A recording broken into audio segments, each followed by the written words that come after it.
When ordinary moments turn deadly in the blink of an eye, sometimes the only witnesses are the cameras that keep rolling. These 6 pieces of footage capture the final seconds before tragedy struck, revealing how quickly life can change when safety warnings go unheeded and split-second decisions determine everything.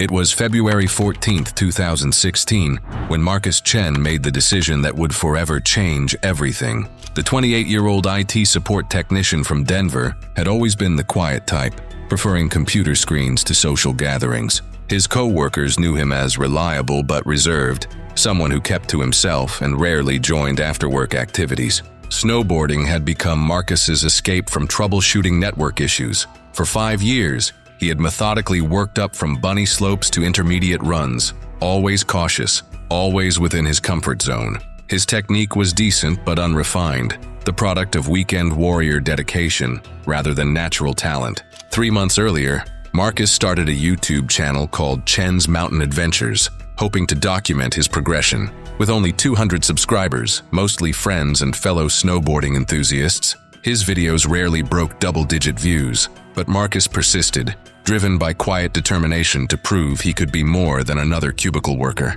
Devil's Peak had been calling to him for weeks. He had watched other YouTubers carve down its pristine slopes, their cameras capturing powder sprays like liquid diamonds. The 45-degree gradient promised dramatic footage that might finally boost his channel. What Marcus failed to research was why those slopes remained so perfectly untouched.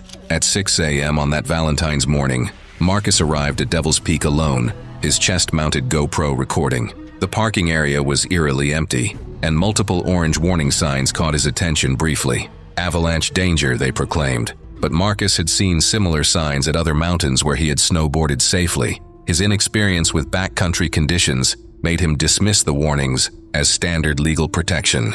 The hike took 45 minutes, his breath forming crystalline clouds in -15-degree air. Marcus narrated his ascent, his voice betraying nervous excitement about his most challenging run yet. Wind had been working on the snow for days, creating what experts would later identify as a classic wind-loaded slab formation. At 7:23 a.m., Marcus began his descent, his board cutting confidently through the upper section. The GoPro captured every moment as he gained speed, his technique surprisingly smooth for someone attempting terrain beyond his skill level. About 200 feet down, he attempted a more aggressive turn. The moment his edge bit into the wind-loaded snow slab, physics took control. The fracture line propagated across the slope face with thunderous sound, creating a Class 4 avalanche measuring 15,000 cubic meters of moving snow. Marcus's camera recorded his realization that the entire mountainside was moving beneath him. The GoPro captured horrifying details as Marcus was swept up in snow traveling at 60 miles per hour, his body tumbling violently 800 vertical feet down the mountain. The camera recorded sickening impacts as he struck buried rocks and trees, suffering compound fractures to both legs and severe internal trauma. The avalanche came to rest in a natural depression, leaving Marcus buried under 12 feet of compacted snow. The GoPro continued recording for 3 minutes and 47 seconds, capturing only darkness and gradually slowing breathing before the battery died. Search and rescue teams began searching February 16th after Marcus failed to return home. The recovery took 6 days, hampered by unstable conditions. When they located Marcus using avalanche transceivers, the GoPro remained attached, its memory card intact. The footage became a sobering reminder of how quickly mountains turn deadly. Devil's Peak's warning system was upgraded with multilingual postings and detailed avalanche education. Marcus's YouTube channel, frozen at 200 subscribers, became an unintended memorial to respecting mountain warnings and understanding limitations. It was November 18, 2014, when the third shift at Midwest Chemical Processing Plant in Detroit became a nightmare that would forever change industrial safety protocols. James Thompson, 45, had been the backbone of the night maintenance crew for 12 years. A quiet, methodical man standing 5 feet 8 inches with calloused hands and graying temples, he carried the weight of responsibility both at work and at home. Divorced 3 years prior, James lived alone in a cramped apartment on Detroit's east side. working double shifts to meet child support obligations for his two teenagers, Sarah and Michael. His co-workers knew James as the guy who never missed a shift and always followed procedures. What they didn't know was that beneath his reserved exterior, James harbored growing concerns about the plant's aging infrastructure. He'd noticed corroded fittings and pressure irregularities, but management seemed more interested in production quotas than safety reports. That's when his 17-year-old son, Michael, a tech-savvy high school senior, set up a cloud backup system on his father's smartphone, teaching him how to record and automatically upload videos as evidence of safety violations. For 3 weeks, James had been quietly documenting his concerns. Short clips of leaking valves and corroded pipes are automatically uploaded to cloud storage, creating an inadvertent digital diary of industrial negligence. The night shift on November 18th started normally. James clocked in at 11 p.m. and began his rounds. Near Tank 7, pressure readings were climbing beyond normal parameters, and the emergency release valve showed severe corrosion.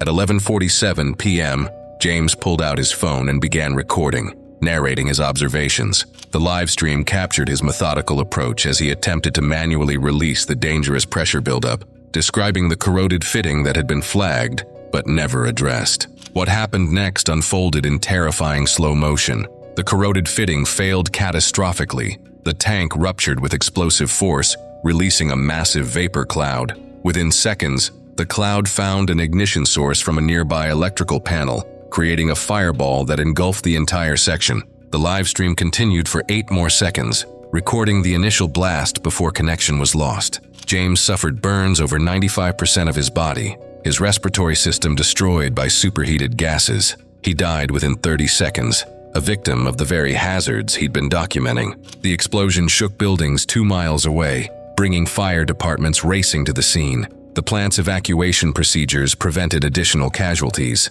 Michael accessed his father's cloud storage, discovering the automatically uploaded footage that captured the exact moment of disaster.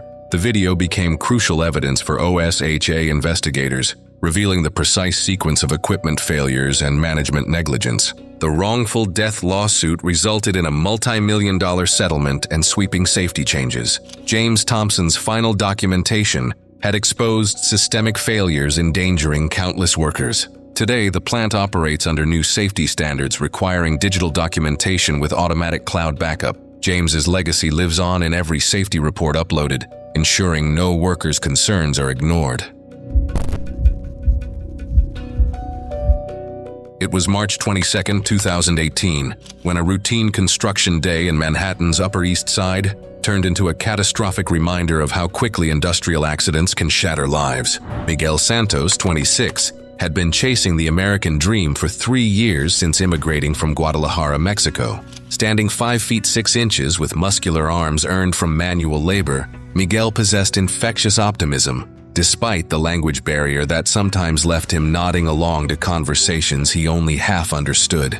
Living in a cramped Queens apartment with his wife Carmen and 18-month-old daughter Isabella, Miguel worked construction 6 days a week, sending half his paycheck to his elderly parents in Mexico. His limited English made him hesitant to speak up, but his work ethic was legendary on job sites. Miguel had discovered that volunteering for extra duties like social media documentation could earn overtime pay. The construction company required progress footage for their website, and Miguel eagerly volunteered, seeing it as an opportunity to prove his value beyond manual labor. The 47-story luxury residential project on East 79th Street was behind schedule, creating pressure that trickled down to workers like Miguel. Project foreman Rick Castellano, known for cutting corners, had positioned Miguel near the crane's base with instructions to capture dramatic close-up shots of concrete beam lifts. What Miguel didn't know was that Castellano had deliberately placed him inside the crane's exclusion zone, the safety perimeter that should have been off-limits during lifting operations. The foreman wanted impressive footage for clients, and Miguel's eagerness made him perfect for the dangerous assignment. At 2:30 p.m., Miguel stood directly beneath the towering 150-foot crane, phone in hand, filming as operator Antonio Reyes attempted to lift a massive 5-ton concrete beam. The crane, a 20-year-old model working overtime for months, groaned under excessive weight beyond its rated capacity. Miguel's phone captured the critical moment when the overloaded boom began to buckle. The footage showed the exact instant when the weld joint at the boom's base, weakened by metal fatigue from months of overuse, started to crack and fail. The recording continued as the massive steel boom snapped completely, the 150-foot structure beginning its deadly descent directly toward Miguel's position. Despite the chaos above, Miguel remained focused on filming, unaware that death was falling from the sky. The boom struck Miguel with devastating force after its 150-foot fall. He suffered catastrophic crushing injuries to his head and torso, dying instantly from the impact. His phone continued recording for several seconds before going black. Antonio survived in his operator's cab but suffered severe psychological trauma. The experienced crane operator, who had repeatedly warned management about the equipment's deteriorating condition, quit construction work entirely. The first 8 seconds of Miguel's phone footage were recovered from the damaged memory card. The partial recording provided crucial evidence of the overloading and structural failure that led to the tragedy. City inspectors used Miguel's final footage to identify multiple safety violations, including deliberate placement of workers inside exclusion zones and equipment use beyond rated capacity. The investigation revealed a pattern of ignored safety shortcuts. Miguel's family received a substantial settlement that secured Isabella's education and allowed Carmen to stay home. Enhanced exclusion zones and stricter crane safety enforcement were implemented citywide. Miguel's final documentation had exposed the deadly consequences of prioritizing profits over worker safety, ensuring his sacrifice would protect future construction workers reaching for their own American dreams. It was October 8, 2017, when the unthinkable happened to Frank and Margaret O'Brien in Pine Ridge Community, Northern California. Frank, 67, was a methodical man who had spent 35 years delivering mail through rain and shine. His meticulous nature made him a favorite among residents who could set their clocks by his punctual deliveries. Margaret, 64, possessed the nurturing spirit that made her beloved by countless children during her 20-year tenure, serving lunch at the local elementary school. Her warm smile and extra portions for hungry kids earned her the nickname Grandma Maggie among students. Both lived on modest pensions in their cozy mountain retreat, a small wooden home they had purchased 10 years earlier when rising housing prices forced them from the valley below. The 1,200-square-foot cabin represented their American dream on a budget, complete with a wraparound porch where they spent evenings watching deer graze in their yard. The couple had always been practical about their financial limitations. Their fire safety preparations consisted of basic garden hoses and clearing brush when Frank's arthritis allowed. However, after recent break-ins plagued their neighborhood, Frank had reluctantly invested in a simple 2-camera security system. One camera monitored their front porch, while another watched their living room, both automatically uploading footage to cloud storage every 30 minutes. That fateful afternoon at 3:15 p.m., both cameras were recording when unexpected wind shifts transformed their peaceful Sunday into a nightmare. The exterior camera captured the terrifying speed at which flames consumed their wooden fence and the dry vegetation surrounding their property. Within minutes, their sanctuary became a death trap as embers ignited their roof shingles. The footage revealed Frank's desperate attempt to protect their home, wielding their garden hose against the advancing inferno. His methodical postal worker precision served him even in crisis, as he systematically wet down the house exterior, starting with the most vulnerable areas.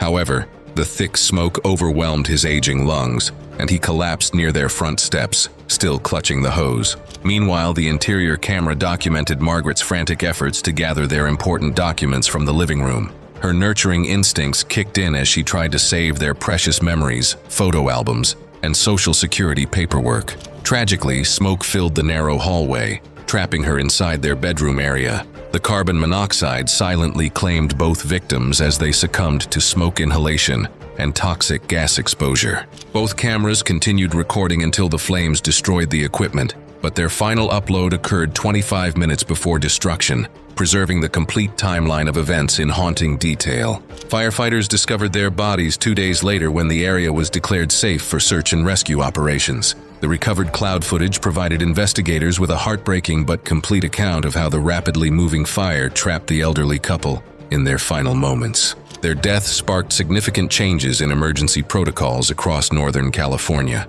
The incident highlighted critical gaps in rural communication systems, leading to improved evacuation notification procedures throughout the region. Frank and Margaret's final moments, preserved by technology Frank had installed for security, became a catalyst for protecting other families from similar tragedies. The O'Brien story serves as a sobering reminder of how quickly nature's fury can overwhelm even the most prepared individuals, and how their legacy continues through the safety improvements their sacrifice inspired. It was August 12, 2016, when 24-year-old Kevin Park made a decision that would forever change how Arizona's slot canyons are monitored. Kevin was a recent college graduate from Portland, Oregon, working part-time at a camera store while building his photography portfolio. Standing 5 feet 8 inches with messy brown hair, Kevin possessed the restless energy of someone determined to make his mark. His personality mixed ambition with inexperience. Kevin had discovered slot canyon photography just 6 months earlier, after seeing stunning images online. The narrow, sculpted passages captivated his imagination, though he remained a novice hiker with only 3 previous canyon explorations in safer areas. Kevin was staying at a rundown Page, Arizona motel, surviving on a $200 budget for his week-long photography vacation. His beat-up Honda Civic contained basic discount hiking gear, and his most valuable possession was a mid-range DSLR camera he'd saved months to afford. At 1:30 p.m., Kevin began live streaming to his modest YouTube channel of 150 subscribers. His channel, Kevin's Canyon Quest, documented his journey from amateur to professional photographer.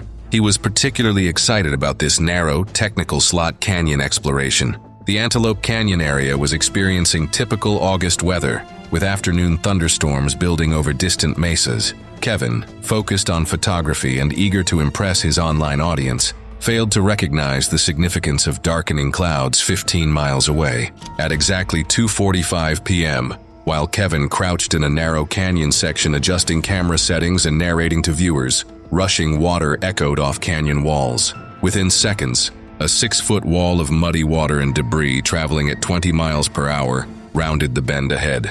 Kevin's live stream captured everything. His voice shifted from excitement to panic as he realized his situation. The smooth, sculpted walls offered no handholds or escape routes. Kevin attempted to climb, his sneakers slipping against polished sandstone as water rose around his legs. The torrent swept Kevin 200 yards downstream in 30 seconds. His phone recorded the chaotic tumble through churning brown water filled with rocks and debris. The final moment showed Kevin's head striking a large boulder before the phone submerged, ending the broadcast. Kevin suffered a severe skull fracture and drowned in turbulent floodwater.